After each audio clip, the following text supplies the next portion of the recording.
Una respuesta sorprendente desarrollada en la fe. Bienvenidos a Devocionales 2020 con Cristo. Todo es posible. A medida que las llamas de la feroz persecución se inflamaron en la vida de los creyentes, la fe de los discípulos se hizo más evidente en la vida de ellos. El capítulo 8 cuenta cómo comenzaron a esparcir el evangelio fuera de Jerusalén hasta Samaria y más lejos aún. Tanto un mago muy influyente como un eunuco etíope abrazaron la fe salvadora a través del testimonio de ellos. En el capítulo 10 del Evangelio cruzó las divisiones raciales y étnicas para alcanzar a los gentiles, entre ellos nosotros, hermanos. El instrumento fue Pedro, el hombre cuya fe había fallado la noche en que Jesús fue arrestado. En el capítulo 12, la fe de la iglesia primitiva es probada de forma severa. Santiago, el hermano de Juan, fue arrestado y ejecutado. Herodes, sintiendo una bonanza en las relaciones públicas, arrestó a Pedro y le puso al cuidado de 16 hombres que lo vigilaban de 4 en 4 en turnos de 4 horas. Durante ese tiempo estaba encadenado entre 2 de los soldados, mientras los otros guardaban la puerta. La iglesia cambió sus problemas en oraciones. Esto es lo que más me fascina, cambiar nuestros problemas por oraciones. La iglesia lo hizo y afrontó las batallas de rodillas. Dios escuchó y envió un ángel que apareció de repente al lado de Pedro. Inmediatamente las cadenas se cayeron de sus muñecas. Sin darse cuenta, Pedro salió caminando por delante de las guardas hasta llegar a la puerta de salida y al exterior. Era libre.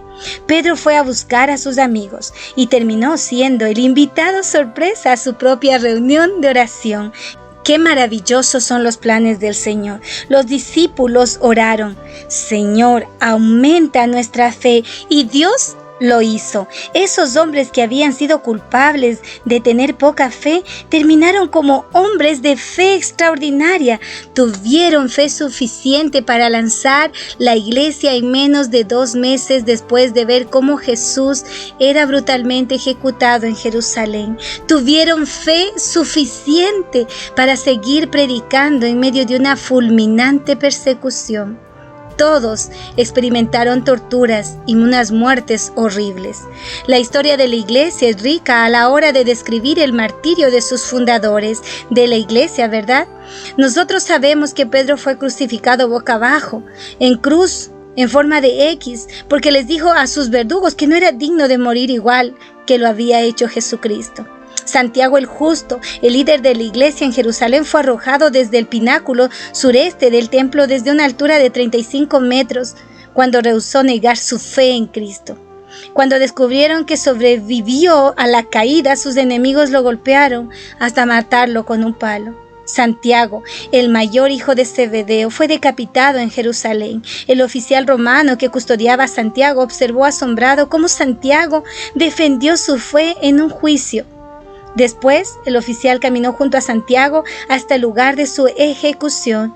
Superado por la convicción, declaró su nueva fe ante el juez y se arrodilló junto a Santiago para aceptar el ser decapitado como cristiano, el testimonio radical. Bartolomé, también conocido como Natanael, fue el misionero en Asia. Dio testimonio de nuestro Señor en el actual Turquía. Bartolomé fue martirizado por su predicación en Armenia, cuando fue despellejado hasta morir con un látigo. Andrés fue crucificado en una cruz en forma de X en Patras, Grecia.